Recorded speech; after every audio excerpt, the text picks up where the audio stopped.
చిత్రమైన సమస్య. కౌటిల్య నగరాన్ని ఖడ్గసేనుడనే రాజు పాలిస్తూ ఉండేవాడు. అతడు వీరశిఖామణి. అతని కత్తికి మాటకు కూడా ఈ లోకంలో ఎదురు లేకపోయింది. ఒకనాడు ఖడ్గసేనుడు కొలువులో ఉండగా ఆర్తనాదం చేస్తూ ఉన్న ఒక స్త్రీ అతని ఎదుటకు వచ్చి నిలబడింది. ఖడ్గసేనుడు ఆ స్త్రీని ఓదార్చి తొక్కానికి కారణం ఏమిటి అని అడిగాడు. అందుకామె, నా పేరు చంద్రావతి. నా భర్తను కాలయక్షుడు అనే రాజు అన్యాయంగా బంధించి చెరసాలలో పడవేశాడు. సర్వశక్తులు గల ప్రభువు అని కదా నీకు బిరుదు. నా భర్త తిరిగి నాకు లభించేటట్టు చేయవలసింది అని ప్రార్థించింది.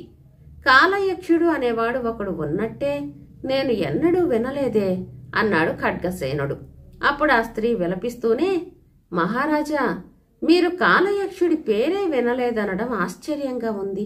మీ దేశపు సరిహద్దులకు 3 ఆమడల అవతల అతను ఒక పెద్ద కోట కట్టుకుని కంటపడిన ప్రతివాడిని బంధించి నానాయాతనలు పెడుతున్నాడు అని చెప్పింది. సరే, వాడి పొగరు అణుస్తాను. నువ్వు మాత్రం నిశ్చింతగా ఉండు. నీ భర్తను రక్షించే బాధ్యత నాది అంటూ ఆ స్త్రీకి ఖడ్గసేనుడు వెంటనే అభయం ఇచ్చాడు. అతను ఆ మట్టున కొలువు చాలించి ఒంటిపాటుగానే కాలయక్షుడి మీదకు కయ్యానికి బయలుదేరాడు.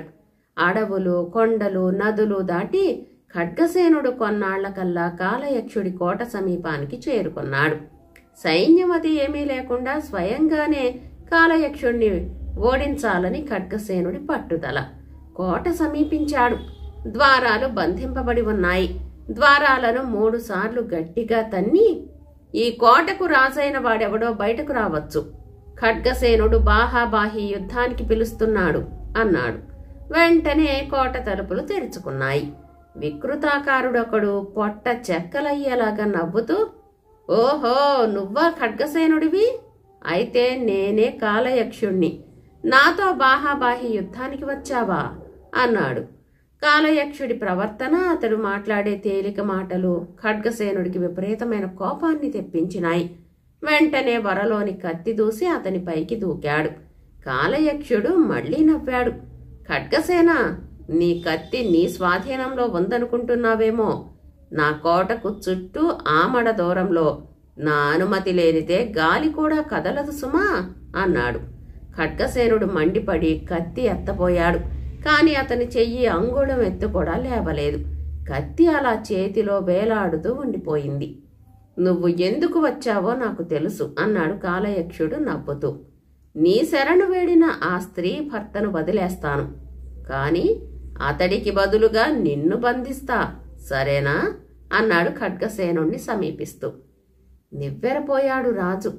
తన భుజబలం, పరాక్రమం ఎందుకు పనికి రాకుండా పోయినందుకు చాలా విచారించాడు. అతడు ఆలోచిస్తున్నంతలో కాలయక్షుడు మళ్ళీ ఇలా అన్నాడు. ఖడ్గసేన, నిన్ను బంధించటం నాకేమంత ఇష్టంగా లేదు. నేను అడిగిన ఒక ప్రశ్నకు సంవత్సరం లోపుగా నువ్వు సరైన జవాబు చెప్పగలిగితే నిన్ను క్షమించి వదిలేస్తాను. ఏమిటా ప్రశ్న అని అడిగాడు ఖడ్గసేనుడు వేరే దారి తోచక. ప్రశ్న ఏమంత పెద్దది కాదు, కానీ జవాబే కష్టమైంది. అయినా ఆ ప్రశ్న విను. అన్నిటికన్నా స్త్రీ మిన్నగా కోరేదేమిటి? 1 సంవత్సరం లోపల నువ్వు తెలుసుకుని చెప్పాలి అన్నాడు కాలయక్షుడు. సరే అని బయలుదేరాడు ఖడ్గసేనుడు. రాజోచితమైన తన దుస్తుల్ని మూటగట్టి భుజాన వేసుకుని ఒక సామాన్య పౌరుడుగా పట్టణాలు, గ్రామాలు తిరగసాగాడు. కాలయక్షుడు తనను అడిగిన ప్రశ్న అనేక మంది స్త్రీలను అడిగాడు. అన్నిటికన్నా స్త్రీ మిన్నగా కోరేదేమిటి? ఈ ప్రశ్నకు తలకొక విధంగా జవాబు చెబుతూ వచ్చారు. అందమైన భర్త అని కొందరు, ధనవంతుడైన భర్త అని కొందరు అన్నారు. మరికొందరు బుద్ధిమంతుడైన భర్తను కోరుతుందన్నారు. ఈ విధంగా అందరూ అన్ని రకాల జవాబులు చెప్పారు. ఇంతలో సంవత్సరం గడువు పూర్తిగా వచ్చింది. కాలయక్షుడికి ఇచ్చిన మాట ప్రకారం ఖడ్గసేనుడు తిరిగి అతని కోటకు బయలుదేరాడు. కొన్నాళ్లు ప్రయాణం చేసి ఒక రాత్రి మళ్లీ కోట ప్రాంతాలకు వచ్చాడు. ఖడ్గసేనుడు ఆ రాత్రికి కోట పక్కనే ఉన్న అడవిలో కాలం గడిపి తెల్లవారి కాలయక్షుణ్ణి కలుసుకోవచ్చుననుకుని ఒక చెట్టు కింద విశ్రమించాడు.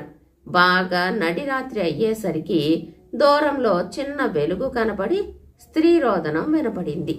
ఖడ్గసేనుడు నిద్రమత్తులో నుంచి బయటపడి ఆ స్త్రీ కంఠస్వరం వినపడిన చోటుకు వెళ్ళాడు. వికృతాకారి అయిన ఒక వృద్ధ స్త్రీ అతని కంటబడింది. ఎంత రాత్రివేళ ఎందుకు దుఃఖిస్తున్నావు అని అడిగాడు ఖడ్గసేనుడు. నాకు ఇప్పుడు 80 ఏళ్ల వయస్సు. నన్ను వివాహం చేసుకునేవాడెవడూ దొరక్క 60 ఏళ్ల నుంచి ఇలా దుఃఖిస్తున్నాను అన్నది ఏడుస్తూ ఆమె.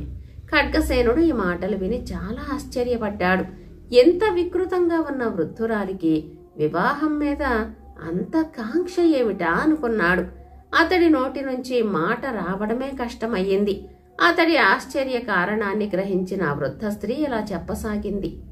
ఖడ్గసేన మహారాజా, మీరు ఇప్పుడు చాలా ప్రాణాపాయ స్థితిలో ఉన్నారు. మీరు కాలయక్షుడి ప్రశ్నకు సరైన జవాబు తెలుసుకోలేకపోయారు. ఆ ప్రశ్నకు సరైన జవాబు నాకొక్కరికే తెలుసు. అయితే ఆ జవాబు చెప్పి పుణ్యం కట్టుకో. నీవు ఏది కోరినా ఇస్తాను, మాట తప్పను అన్నాడు ఖడ్గసేనుడు. సరే, మాట తప్పనన్నావు గనుక చెబుతున్నాను. కాలయక్షుడి ప్రశ్నకు జవాబిది. స్త్రీ అన్నిటికన్నా మిన్నగా కోరేదేమిటంటే తన ఇష్టానికి ఎవ్వరూ అడ్డు చెప్పకపోవటమే అన్నది ఆ వృద్ధ స్త్రీ. సరేనని ఖడ్గసేనుడు ఉదయమే కాలయక్షుడి వద్దకు వెళ్లి ఈ జవాబు చెప్పాడు.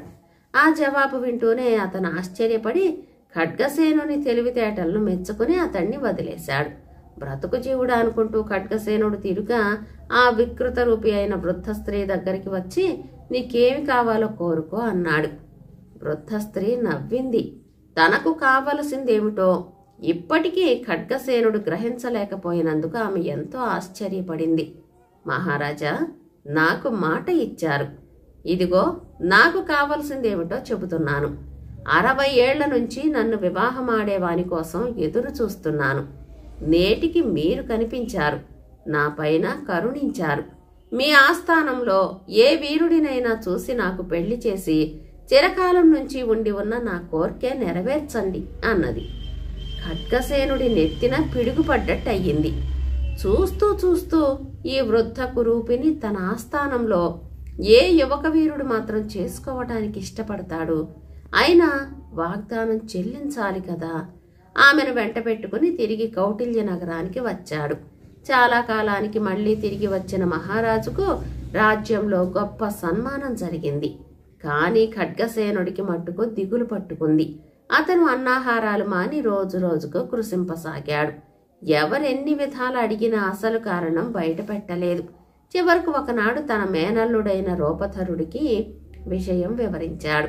మామగారి బాధకు కారణం గ్రహించగానే రూపధరుడు ఆ కురూపి అయిన వృద్ధ స్త్రీని తనే వివాహమాడతానని సిద్ధపడ్డాడు. రూపధరుడికి ఆ వృద్ధ స్త్రీకి వివాహం జరిగిపోయింది. అందరూ లోలోపల ఏమనుకున్నా రాజకుటుంబానికి సంబంధించిన విషయం గనుక ఆ కురూపిని గౌరవించక తప్పింది కాదు. చక్కగా అలంకరింపబడిన గదిలో పెండి కుమార్తె ఉన్నది. రూపధరుడు అక్కడికి వెళ్ళాడు. ఆశ్చర్యం! అక్కడ అతడి కంటికి కనపడిన స్త్రీమూర్తి వృద్ధురాలు కాదు, ఒక చక్కని యువతి, అపురూప సౌందర్యవతి. రూపధరుడు నివ్వెరపడి నువ్వెవరవు అని ప్రశ్నించాడు. నేనా? రూపధరుని భార్యను.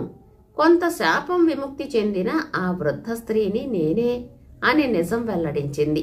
ఇందుకతను మరీ ఆశ్చర్యపోయాడు. సుందరి, నీకు కలిగిన శాపం ఏమిటి? అది తొలగే మార్గమేమిటి అని ఆత్రంతో అడిగేసరికి ఆమె ఇలా బదులు చెప్పింది. రాజకుమారా, కురూపినని ఎంతమాత్రమూ సంశయించక మీ మామ మాటను నిలబెట్టడం కోసమని నన్ను నీవు పెళ్లాడటానికి అంగీకరించటంతో నాకు సగం శాపం పోయింది. ఇక తక్కిన సగము అనగా పూర్తి శాపం పోవడానికి నిన్ను నేనొక ప్రశ్న వేస్తాను. నాకు శాప విముక్తి కావడం నీవు చెప్పే జవాబు మీద ఆధారపడి ఉంటుంది అన్నది. ఆ ప్రశ్న ఏమిటో చెప్పమని రూపధరుడు ఆమెను తొందర పెట్టాడు. అప్పుడు ఆమె, ఈ సుందర రూపంలో నేను రోజు కొన్ని గంటలు మాత్రమే కనిపించగలను కనుక ఆలోచించి చెప్పాలి. నేను ఏ ఏ వేళలా ఈ రూపం ధరించాలి అని అడిగింది. తడుముకోకుండా రూపధరుడు నీ ఇష్టమే నా ఇష్టం అన్నాడు. ఈ జవాబు వినగానే ఆ యువతి రూపంలో ఉన్న వృద్ధ స్త్రీకి పట్టలేనంత సంతోషం కలిగింది. వెంటనే రూపధరుని సమీపిస్తూ నాకు మీరు ఏ అడ్డంకి చెప్పకుండా సమస్యను నా ఇష్టానికే వదిలేశారు. కనుక ఇప్పటికి నా శాపం పూర్తిగా నివృత్తి అయ్యింది. నేనిక అన్ని వేళలా ఈ స్వరూపంలోనే ఉండిపోగలను అని చెప్పింది. ఆ తరువాత ఖడ్గసేనునికి సంతానం లేని కారణంగా రూపధరుడే భావి మహారాజయ్యాడు. కథ సమాప్తం. జాతక కథ. నీతి గల లేడి. బ్రహ్మదత్తుడు కాశీనగరాన్ని పరిపాలించే కాలంలో ఒకప్పుడు బోధిసత్వుడు లేడిగా జన్మించాడు. ఆ లేడి బంగారు లేడి. దాని కన్నులు కెంపులలాగా మెరిసిపోతున్నాయి. గిట్టలు వెండివాటిలాగా తళ్ళతళ్ళాడుతూ ఉన్నాయి. దాని నోరు లక్కపూసినట్టు ఎర్రగా ఉన్నది. ఆ బంగారు లేడి ఒక మర్రి చెట్టు కింద నివసిస్తూ 500 లేళ్లు గల ఒక మందకు పెద్దగా ఉంటున్నది. దానికి మర్రి చెట్టు లేడి అని పేరు. ఆ సమీపంలోనే ఒక రావి చెట్టు కింద మరి ఒక లేడి నివసిస్తూ ఉంది. అది బోధిసత్వునిలాగా అందమైన లేడే, బంగారపు ఛాయదే. దాని పెద్దరికం కింద కూడా ఒక 500 లేళ్లు గల మంద ఉంటున్నది. దీనికి రావి చెట్టు లేడి అని పేరు. ఆ కాలంలో కాశీరాజుకు వేట ఒక వ్యసనంగా ఉండేది. రోజు తన వెంట వేటకు రమ్మని ప్రజలందరినీ నిర్బంధించేవాడు.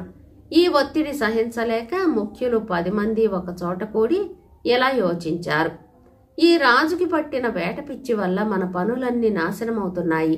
ఈ బాధ తప్పించుకునేటందుకు రాజుగారి తోటలోనే తిండి నీళ్లు సదుపాయం చేసి లేళ్ల మందను తెచ్చి వదిలితేనో అని అనుకున్నారు. ఇందుకు అందరూ సమ్మతించారు. అనుకున్నట్టే తోటలో మంచి గరికి మొలిపించి నీటి వసతి అమర్చి సిద్ధం చేశారు. జనమంతా కలిసి అడవులకు పోయి లేళ్లను పట్టసాగారు. వాళ్లు పట్టిన వాటిలో లేళ్ల మందల పెద్దలైన మర్రి చెట్టు లేడి, రావి చెట్టు లేడి దొరికిపోయినాయి. పట్టిన లేళ్లన్నిటినీ వాళ్లు సిద్ధం చేసి ఉంచిన తోట లోపలికి తరుముకుపోయారు. అన్నీ తోట లోపలికి పోగానే ద్వారం మూసివేశారు. తర్వాత వాళ్లు రాజు వద్దకు పోయి, ప్రభూ, మా పనులు పాడుగాకుండా మీ సౌకర్యం కోసం మేము ఏర్పాటు చేశాము. దయవుంచి ఇటుపైన ఆ తోటలో లేళ్లను మీ ఇష్టారాజ్యంగా వేటాడి ఆరగించవచ్చు అని విన్నవించారు. వాళ్ల కోరిక ప్రకారం రాజు వెళ్లి తోటలో చూసేసరికి బంగారు ఛాయగల లేళ్లు 2 కంటపడినాయి. వాటిని చూసి ముచ్చటపడి ఆ రెండింటిని మాత్రం కొట్టకూడదు అని ఆజ్ఞాపించాడు. వేటకు రోజు రాజే వెళ్లేవాడు. ఒక్కొక్కప్పుడు వంటవాడు వెళ్లేవాడు. రాజు ఎక్కుపెట్టిన బాణం చూడటంతోనే లేళ్లు భయపడి చల్లాచెదురు కావటం, దెబ్బతిన్న లేళ్లు లెక్క లేకుండా చచ్చి పడిపోవటము మామూలయ్యింది. అప్పుడు మర్రి చెట్టు లేడి అయిన బోధిసత్వుడు రావి చెట్టు లేడిని పిలిపించి ఇలా అన్నది, మిత్రమా, వేటలో మన లేళ్లు లెక్కాపత్రం లేకుండా చచ్చిపోతున్నాయి. చచ్చేవి చస్తూ ఉండగా అనవసరంగా అనేకమైన లేళ్లు దెబ్బతింటున్నాయి. రోజు ఒక లేడి అయినా చచ్చే తీరాలి కనుక వంతులు ఏర్పరుద్దాం. వంతు వచ్చిన లేడి తిన్నగా వధ్యశాలకు పోవటం, కత్తి కింద కొయ్య మీద మెడ చాచటం మామూలు చేద్దాం. ఇలా అయితే తక్కిన లేళ్లకు దెబ్బలు తప్పుతాయి. ఈ ఏర్పాటు రావి చెట్టు లేడికి నచ్చింది. అది సమ్మతి తెలపగానే నాటి నుంచి ఒక్కొక్క మందలో నుంచి రోజు ఒక్కొక్క లేడి వధ్యశాలకు పోయి కత్తి కింది కొయ్య పైన మెడపెడుతూ వచ్చింది. ఇందువల్ల మందలలో ఉండే తక్కిన లేళ్లకు దినదినగండం తప్పిపోయింది. ఇలా ఉండగా ఒక రోజున రావి చెట్టు లేడి మందలో ఉండే ఒక చూలు లేడికి వంతు వచ్చింది. వెంటనే అది తన యజమాని వద్దకు వెళ్ళి, నేను నిండు చోళాలిని, ఇక కొద్ది రోజులు పోతే నేను నా బిడ్డ కూడా రాజుగారి ఫలహారానికి ఉపయోగపడతాము, కనుక ఇప్పటికి మట్టుకు నన్ను వదిలిపెట్టండి అని అనేక విధాల ప్రాధేయపడింది. అందుకు రావి చెట్టు లేడి, లేదు, అలా వీల్లేదు. ఎవళ్ల కర్మ వాళ్లు అనుభవించి తీరవలసిందే. నీ వంతుకి మరొకళ్లను పంపటం పనికిరాదు అని నిష్కర్షగా చెప్పింది. అప్పుడు ఆ చూలు లేడి బోధిసత్వుని వద్దకు పోయి తన విచారగాథ వలపోసుకుంది. ఆయన అంతా విని, నీకు వచ్చిన భయమేమీ లేదు, నువ్వు వెళ్ళు, నీ ప్రాణానికి నా ప్రాణం అడ్డు అని ధీమా చెప్పి పంపాడు. ఆ చూలు లేడి వెళ్ళగానే మర్రి చెట్టు లేడి సరాసరి వధ్యశాలకు పోయి తల కత్తి కింది కొయ్య పైన పెట్టి నించుంది. ఇంతలో రాజుగారి వంటలవాడు వచ్చి చూసి ఆశ్చర్యపోయాడు. ఇదేమిటి, ప్రభువుల వారు క్షమించి వదిలిన ఈ బంగారు లేడి వచ్చి నిల్చుందేమిటి అంటూ పోయి ఈ వార్త రాజుకు చెప్పాడు. ఈ వార్త వినగానే రాజు రథం ఎక్కి పరివారంతో సహా అక్కడికి వచ్చేశాడు. వచ్చి బోధిసత్వుడితో, ఓ లేళ్ల రాజా, నిన్ను స్వేచ్ఛగా ఉండమని వదిలిపెట్టాము కదా, నీవు వచ్చి ఇలా మామూలు లేడిలాగా కత్తి కింద మెడపెట్టడం ఏమిటి అని అడిగాడు. ప్రభు, ఇందులో మరేమీ విపరీతం లేదు అంటూ ఆ రోజు వంతు వచ్చిన చూలు లేడి కథ అంతా వినికిడి చేసింది. మర్రి చెట్టు లేడి మాటలు మెచ్చుకున్నాడు రాజు. ఓ లేళ్ల రాజా, నీ వంటి ఉదారుణ్ణి, కరుణాళుని, ప్రేమమూర్తిని మానవ జాతిలో కూడా ఎక్కడా నేను చూడలేదు. నిన్ను చూస్తే నాకు చాలా సంతోషమవుతున్నది. లే, నిన్ను ఆ చూలులేడిని కూడా వదిలేస్తున్నాము అన్నాడు. దేవరా, మా 2 ప్రాణాలు మట్టుకు మీరు రక్షిస్తే అంత మాత్రాన ప్రయోజనమేమున్నది? మీ ఆజ్ఞ వల్ల తోటలో ఉండే ఒక్క లేడి ప్రాణం కాపాడినట్టు అవుతుంది. మరి తక్కిన అన్నిటి మాట ఏమిటి ప్రభు అని అడిగింది మర్రి చెట్టు లేడి. వాటిని వదిలేస్తున్నాం అన్నాడు రాజు ఎంతో ఉదారంగా. లేళ్లను మాత్రం ప్రభువులు వదిలేస్తే ఏమైనట్టు? అడవిలో చతుష్పాత్తులు ఎన్నో ఉన్నాయి కదా, అవి కూడా లేళ్ల వంటి ప్రాణులే కదా, అవి మాత్రం రక్షింపబడవద్దా అని మళ్ళీ అడిగింది మర్రి చెట్టు లేడి. సరి, జంతువులనన్నిటినీ వదిలిపెట్టేస్తాం అని అభయమిచ్చాడు రాజు. అంతటితో ఊరుకోలేదు మర్రి చెట్టు లేడి. ఏలిక, చెట్ల మీది పక్షులు, నీటిలోని చేపలు కూడా మన వంటి ప్రాణులే కదా, జంతువులను పక్షులను మట్టుకు ప్రభువులు రక్షిస్తే ఏమైనట్టు అని మళ్ళీ ప్రశ్నించింది. అవును, నువ్వు చెప్పిన మాట చాలా సబబుగా ఉన్నది. ప్రాణులన్నిటినీ తాకకుండా వదిలేస్తున్నాం అని వాగ్దానం చేశాడు రాజు. ఇలా ప్రాణికోటి అంతటి పక్షాన రక్షణ పొందటానికి వాగ్దానం తీసుకున్న తర్వాత బోధిసత్వుడు, రాజా, ధర్మం నిలబెట్టు, న్యాయం పాలించు, ఈ ప్రపంచంలో గల ప్రాణికోటి అంతటినీ దయతో చూడు, తరించు అంటూ ఎన్నో నీతులు బోధించాడు. తర్వాత మళ్ళీ అడవిలోని తన స్థావరానికి తను వెళ్ళిపోయి నిశ్చింతగా ఉంటున్నది మర్రి చెట్టు లేడి. కథ సమాప్తం. కలిసి రాని కెంపు. అనుచరులతో కూడా అప్పుడే తిరిగి వస్తున్నాడు విందు కోసమని పొరుగు సంస్థానానికి వెళ్లిన శాంతసింహుడు. అతను వచ్చేసరికి రత్నదుర్గం నిశ్శబ్దంగా ఉంది. అది మామూలు నిశ్శబ్దం కాదు, అందులో ఏదో వింత ఉంది. ఆశ్చర్యంతో పాటు భయం కూడా కలిగింది శాంతసింహునికి. గభీమని గుర్రం దిగి వెళ్లి చూశాడు. సింహద్వారం ముక్కచెక్కలై ఉంది. లోనికి వెళితే ఎక్కడ చూసినా మృతకళేబరాలే. నెత్తురు మడుగులో చచ్చిపడి ఉన్నారు స్త్రీలు, శిశువులు కూడా. ఘోరం. సరాసరి అంతఃపురంలోకి పోయి చూస్తే అన్నగారి బిడ్డ చచ్చిపడి ఉన్నది. పక్కనే బాకుతో పొడుచుకుని చనిపోయిన అతని వదినగారు కనిపించింది. ఆమె ఆభరణాలన్నీ ఎవరో బలిమిని లాక్కొన్నట్టు స్పష్టంగా తెలుస్తోంది. చూసి నిశ్చేష్టుడయ్యాడు. అంతలో మూల నుంచి ఎవరో మూలిగారు. దగ్గరికి వెళ్లి చూస్తే అతడు తమ కుటుంబ పురోహితుడు కొన ఊపిరితో ఉన్నాడు. అతడన్నాడు, బాబూ, క్రూరసింహుడు కోటపై దండెత్తాడు. మనవాళ్లు అజాగ్రత్తగా ఉన్నారు.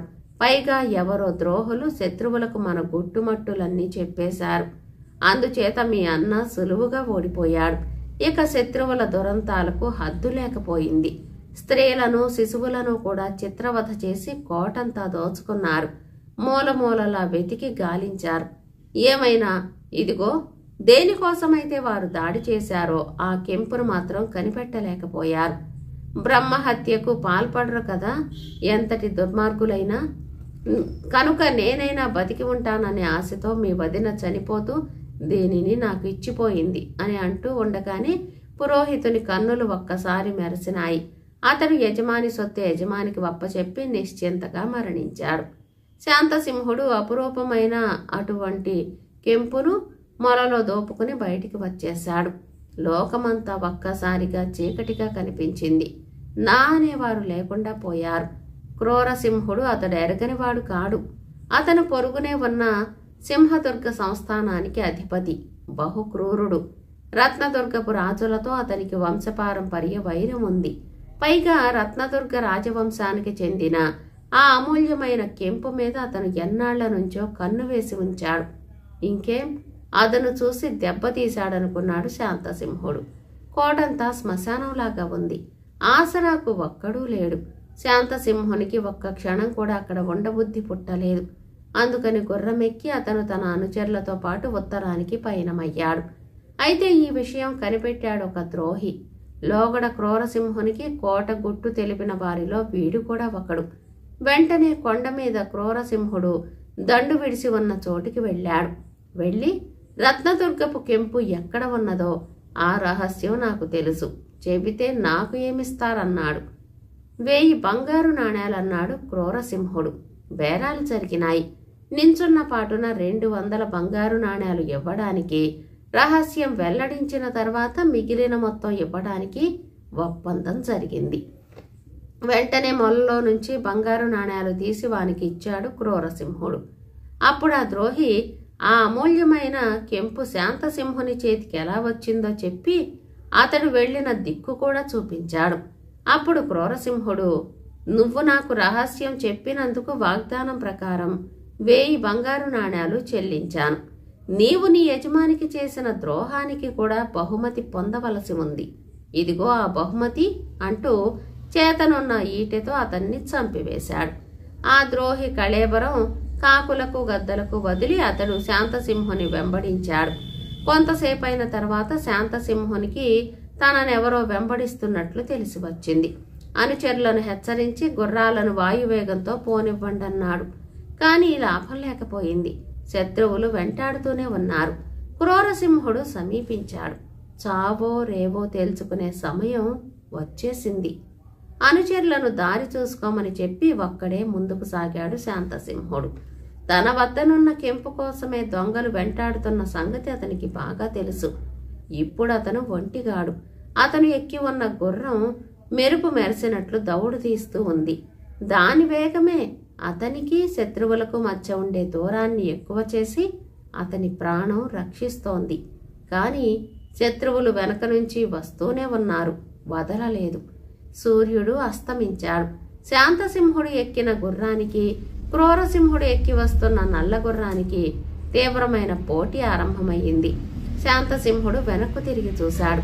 శత్రువులలో ఒక్కడే క్రూరసింహుడు మాత్రమే తనకు దగ్గరైనట్లు తెలుసుకున్నాడు. గుర్రాన్ని నిలబెట్టాడు. బాణం ఎక్కుపెట్టి గురి చూసి శత్రువును కొట్టాడు. కాని వాడు చటుక్కున తల వంచాడు. బాణం గురి తప్పి గుర్రానికి తగిలింది. అది కింద పడిపోయింది. రౌతు కూడా చచ్చిన వాడిలా నటిస్తూ పడుకున్నాడు. శాంతసింహుడు దగ్గరికి వెళ్లేటప్పటికి ఉన్నట్టే ఉండి క్రూరసింహుడు అతని మొల పట్టుకున్నాడు. శాంతసింహుని పని అయిపోయింది. గిలగిల్లాడాడు. అయినా ధైర్యం వదల్లేదు. బాకు తీసి తెగించి పోరాడసాగాడు. క్రూరసింహుడు కత్తి దూశాడు. ఈ సంఘర్షణలో అతని గుండెల మీద గట్టి దెబ్బ తగిలింది. నెత్తురు ధారగా ప్రవహించింది. రెండవ దెబ్బకు శత్రువు తయారయ్యే లోపలే తిరగబడి ఖడ్గం తీసుకుని ఒక్క వేటు వేశాడు శాంతసింహుడు. దెబ్బతో అమ్మా అనుకుంటూ తల మొండెము వేరై క్రూరసింహుడు చాపకట్టుగా పడ్డాడు. ఇలా అపరిమితమైన శరీర శ్రమకు లోనైనాడు శాంతసింహుడు. అయినా విశ్రాంతి తీసుకోకుండానే ముందుకు సాగాడు. లేకపోతే క్రూరసింహుని అనుచరుల వలన ప్రమాదం సంభవిస్తుందని అతనికి తెలుసు. భళ్ళున తెల్లవారుతూ ఉండగా కాశ్మీర కనుమలు చేరుకున్నాడు.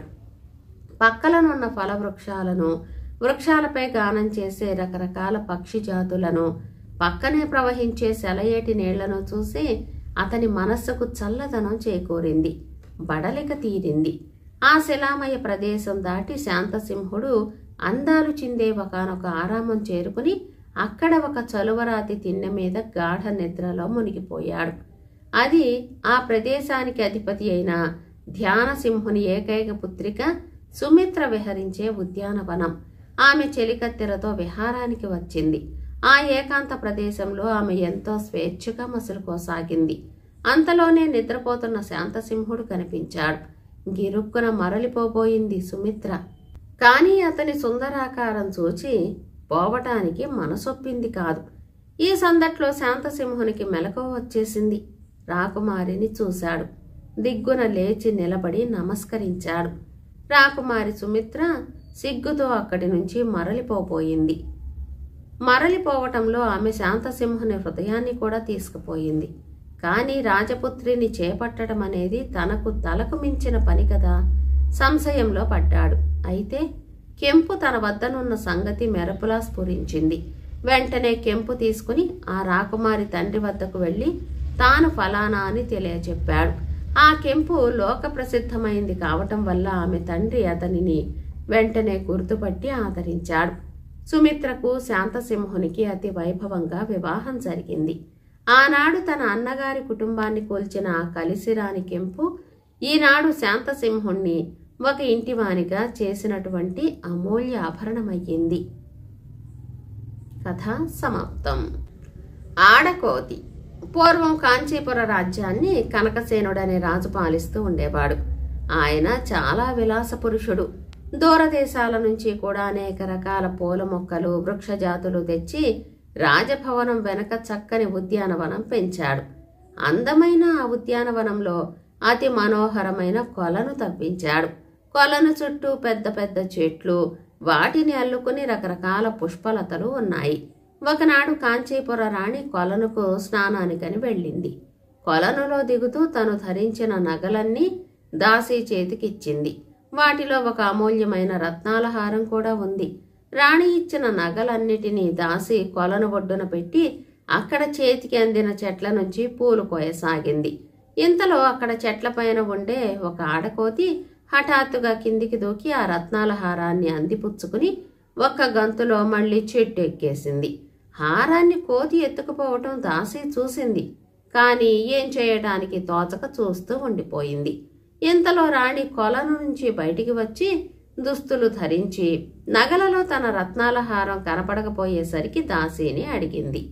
ఏమోనమ్మా, మీరు ఇచ్చిన నగలన్నీ ఇక్కడే పెట్టాను అన్నది దాసి.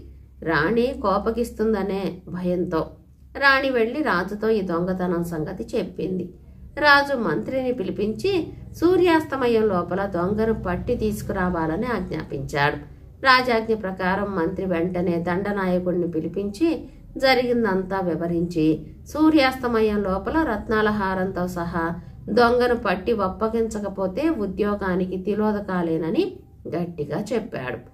దండనాయకుడు యుద్ధానికి వెళ్తున్నట్టుగా వందల కొలది సైనికులతో బయలుదేరాడు. పట్టణమంతా గాలించి వేశాడు. దొంగ ఎవడో ఎలా ఉంటాడో ఎవరికీ తెలియదు. కాని దొంగతనం చేసినవాడు తప్పక బేదవాడే ఉంటాడని, బేదవాడైతే మాసిన దుస్తులతో పెరిగిన గడ్డంతో ఉంటాడని వారి నమ్మకం. చివరికి పట్టణము ఆ చుట్టుపట్ల ఉన్న అడవులు వెతికి సూర్యాస్తమయం లోపల ఒక చింకి గుడ్డల వాణ్ణి కోటకు లాక్కొని వచ్చారు. దొంగ దొరికాడని వినగానే రాజు తక్షణం ఆస్థానానికి వచ్చాడు. రత్నాల హారం ఎక్కడ దాచావు అని గద్దించి ప్రశ్నించారు రాజాగారు. దొంగిలించలేదంటే ఎవ్వరూ నమ్మరని, ఆ నిమిషానే ఉరి తీయిస్తారని భయపడి ఆ బేదవాడు రత్నాల హారం కోశాధిపతి గారికి ఇచ్చానండి అన్నాడు. ఇలా అన్న వెంటనే కోశాధిపతిని రెక్కలు విరిచికట్టి రాజు ముందుకు లాక్కొచ్చారు. రాజు మళ్లీ అదే ప్రశ్న వేశాడు. కోశాధిపతికి రాజు మనస్తత్వం తెలుసు కనుక తడుముకోకుండా మన ఆస్థాన జ్యోతిష్కుల వారికి ఇచ్చానండి అన్నాడు. ఆస్థాన జ్యోతిష్యుణ్ణి కాళ్ళు చేతులు కట్టి తెచ్చి రాజుగారి ముందు నిలబెట్టారు. రాజు అంతకుముందు ఇద్దరిని ప్రశ్నించినట్లే మళ్లీ ప్రశ్నించాడు. దానికి జ్యోతిషుడు తడబడకుండా మంత్రిగారి పెద్ద కుమారుడికి ఇచ్చానండి అన్నాడు. ఇంతవరకు విచారణ జరిగేసరికి చాలా పొద్దుపోయింది. అందుచేత తదిమ్మ వ్యవహారం అంతా రేపు ఉదయం చూసుకుందాం, నేరస్తులను మాత్రం ఖైదులో వేయండి అని చెప్పి రాజుగారు లేచిపోయారు. ఆ రాత్రి మంత్రికి నిద్ర పట్టలేదు. రత్నాల హారం పోవడం, ఆ దొంగతనం ఎవడో బేదవాడితో ప్రారంభమై చివరకు తన కొడుకు మీదికి రావడం అంత చిత్రంగా తోచింది. అర్ధరాత్రి సమయాన పడక గది నుంచి బయలుదేరి సరాసరి నేరస్తులు బంధింపబడి ఉండే గది తలుపు దగ్గరకు వెళ్లి చెవి ఒగ్గి వినసాగాడు. చెరసాల గది లోపల నుంచి సన్నగా ఏడుపు వినపడింది. మంత్రి అలానే తలుపు దగ్గర చెవి ఉంచి వింటున్నాడు.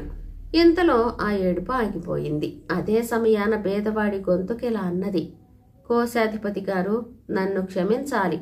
ప్రాణభయం వల్ల అలా మీ మీద అబద్ధం చెప్పేశాను. నిజానికి ఆ రత్నాల హారాన్ని గురించి నాకేమీ తెలియనే తెలియదు. తర్వాత కోశాధిపతి, జ్యోతిషుల వారు, నన్ను క్షమించాలి. ప్రాణభీతి వల్ల మీ మీద చెప్పేశాను.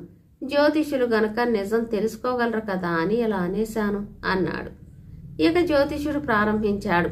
జ్యోతిషం నా శ్రాద్ధమును ఇలాంటి దొంగతనాలు జ్యోతిషానికి అందేవి కావు. అందుకే మంత్రి కొడుక్కి ఉచ్చు వేశాను. ఇంతవరకు అందరి మాటలు విన్న మంత్రికి రహస్యం తెలిసిపోయింది. సరాసరి అర్ధరాత్రి వేళ రాజు దగ్గరికి పోయి నిద్రలేపి తను విన్నదంతా చెప్పేశాడు. మంత్రి చెప్పినదంతా విని రాజు ఒక పెద్ద నిట్టూర్పు విడిచాడు. తన రాణికి ప్రాణప్రదమైన ఆ వెలలేని రత్నాల హారం ఎవరు దొంగిలించినట్లు? తెల్లవార్లు రాజుకు ఇదే ఆలోచన. తెల్లవారింది. రాజు దాసీని ఎదుటికి పిలిపించాడు. నిజం చెప్తావా, లేకపోతే నిన్ను ముక్క ముక్కలుగా నరికించి కాకులకు గద్దలకు వేయించమంటావా అని బెదిరించాడు. దాసి హడలిపోయింది. మహారాజా, నేను నిర్దోషిని. కానీ కొలను పక్కని రావి చెట్టు మీద నివసించే ఆ ఆడకోతి మీద మాత్రం నాకు అనుమానమున్నది అని చెప్పింది. ఆ ఆడకోతి మీద ఎందుకని నీకు అనుమానం? అది నీకన్నా అందంగా ఉందనా అన్నాడు రాజు కళ్ళెర్ర చేస్తూ. లేదు ప్రభు, అది అమ్మగారిలాగే వయ్యారంగా నడవాలని ప్రయత్నించడం నేను చూశాను. అమ్మగారు కొలనులో స్నానం చేస్తున్నంతసేపు అది కూడా చెట్ల కొమ్మల మీద స్నానం చేస్తున్నట్లు అభినయించేది. అమ్మగారిలాగానే కనపడినట్లు చిరునవ్వు నవ్వాలని కూడా ప్రయత్నించటం నేను చూశాను అన్నది. రాజుగారికి దాసి మాటలు వినేసరికి అరికాలు మంట నెత్తికెక్కినట్టయింది. దాసిని నిలువున నరికేద్దామని అనుకున్నాడు. కానీ రత్నాలహారం సంగతి గుర్తుకొచ్చి శాంతం వహించాడు.